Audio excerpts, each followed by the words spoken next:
ಶುಭೋದಯ. ನಾನು ನಿಮ್ಮ ಪ್ರೀತಿಯ ಗೌರಿ. ಈ ನಾನು 7ನೇ ತರಗತಿ ಓದುತ್ತಿದ್ದೇನೆ.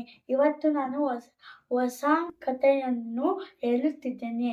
ಯಾವ ಕಥೆ ಅಂದರೆ ಸಿಂಹ ಮತ್ತು ಇಲಿ. ಒಂದು ಕಾಡಿನಲ್ಲಿ ಒಂದು ಸಿಂಹ ಇತ್ತು. ಆ ಸಿಂಹ ಕಾಡಿನಲ್ಲಿ ಒಂದು ದಾರಿಯಲ್ಲಿ ಮಕ್ಕೊಂಡಿತ್ತು. ಮತ್ತೆ ಇಲಿ ಬಂತು ಬೆನ್ನಿನ ಮೇಲೆಲ್ಲ ಆಟ ಆಡಿತ್ತು, ಬಾಲದ ಮೇಲೆಲ್ಲ ಜರಾವಂಡಿ ಥರ ಆಡಿತ್ತು.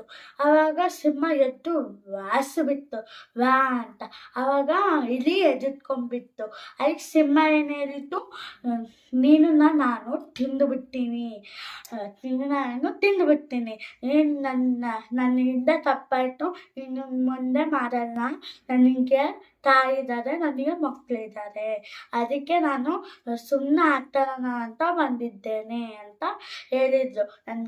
ಅದಕ್ಕೆ ಏನಾಯಿತು, ಆವಾಗ ನೀನು ನನಗೆ ಹೆಲ್ಪ್ ಮಾಡ್ತೀಯಾ ಅಂತ ಕೇಳಿದ್ರು.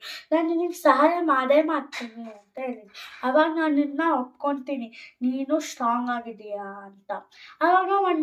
ಆವಾಗ ನೀನಷ್ಟು ಚೋಟ ಇದ್ದಿ, ಅದಕ್ಕೆ ನೀನು ನನಗೆ ಸಹಾಯ ಮಾಡೋದೇ ಇಲ್ಲ. ನೀನು ನನಗೆ ತಿನ್ನು ಅಂತ ನೀನೇ ಹೇಳ್ತೀಯಾ ಅಂತ ಹೇಳಿತ್ತಂತೆ. ಆವಾಗ ಸುಮ್ಮನೆ ಹೋಯ್ತಂತೆ. ಆಮೇಲೆ ಒಂದ್ ದಿವಸ ಏನಾಯ್ತು, ಸಿಂಹ ಹೋಗ್ತಿತ್ತು. ಯಾರೋ ಇಬ್ರು ಬಂದು ಸಿಂಹನ ಹಗ್ಗದ ಮೇಲೆ ಹಾಕಿ ಕಟ್ಟಿಬಿಟ್ರು. ಆಮೇಲೆ ಹಾಕಿದ ತಕ್ಷಣ ಇಲಿ ಬಂತು. ಹಲ್ಲಿರುತ್ತಲ್ಲ ಅದನ್ನೆಲ್ಲ ಕಟ್ ಮಾಡು. ಆವಾಗ ಸಿಂಹಗೆ ಫ್ರೀ ಮಾಡಿಬಿಟ್ಟು, ನೀನು ನನಗೆ ಹೆಲ್ಪ್ ಮಾಡ್ತೀಯ ಅಂದೆ, ನೀನು ಇವತ್ತು ನನಗೆ ದೊಡ್ಡ ಸಹಾಯ ಮಾಡಿಬಿಟ್ಟೆ, ನಿನಗೆ ಧನ್ಯವಾದ ಆಗಲಿ ಅಂತ ಸಿಂಹ ಹೇಳಿತ್ತು. ಅದಕ್ಕೆ ಇದು ಏನು ಹೇಳಿದ್ದು, ನೀನು ಅದನ್ನೇನು ಕೇಳಕ್ ಹೋಗಬೇಡ, ಧನ್ಯವಾದ ಅಂತ ಏನು ಹೇಳಕ್ ಹೋಗಬೇಡ ನೀನು ಅಂತ ಹೇಳಿದ್ದಂತ. ಆವಾಗ ಮತ್ತೆ ಅವರು ಇಬ್ಬರು ಕಾಯ್ದು ಬಂತು, ಮತ್ತೆ ಸಿಂಹನ ಇದು ಮಾಡ್ಕೊಳಕ್ಕಂತ ಬಂದಿತ್ತಂತೆ. ಮತ್ತೆ ಜೇಲ್ನಾಗ ಹಾಕಿ ಅದನ್ನ ತಗೊಂಡೋಗೋಣ, ಮತ್ತೆ ಸಾಯಿಸೋಣ ಅಂತ ಪ್ಲಾನ್ ಮಾಡ್ಕೊಂಡಿದ್ರಂತೆ ಇಬ್ರು ಕಾಯಿ. ಮತ್ತೆ ದೊಡ್ಡದು ಜೇಲ್ ಸಂಬಂಧಂತೆ ತಂದಿದ್ಮೇಲೆ ಅವಾಗ ಇಲಿ ಅದ್ರದ್ದು ಹೆಡ್ ಮೇಲೆ ಕೂತ್ಕೊಂಡಿದ್ಮೇಲೆ ಹೇಳಿತು,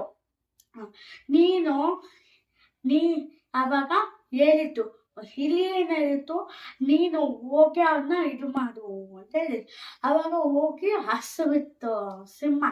ಹಚ್ಚಿದ ತಕ್ಷಣ ಅವ್ರು ಜೇಲು ಕೈಯಾಗಿರೋದು ಇದು ಬಿಳಿದು ಇದು ಬರುತ್ತಲ್ಲ ಅದನ್ನ ಬಿಸಾಕಿ ಓಡೋದ್ರು. ಅದಕ್ಕೆ ಆವಾಗ ನಾವಿಬ್ರು ಫ್ರೆಂಡ್ಸ್ ಆಗೋಣ ಅಂತ ಹೇಳಿದ್ರು. ಮುಂದಿನ ನಾನು ಕಥೆ ಹೇಳುತ್ತಿದ್ದೇನೆ ಹೊಸದು. ಶುಭೋದಯ ಎಲ್ಲ.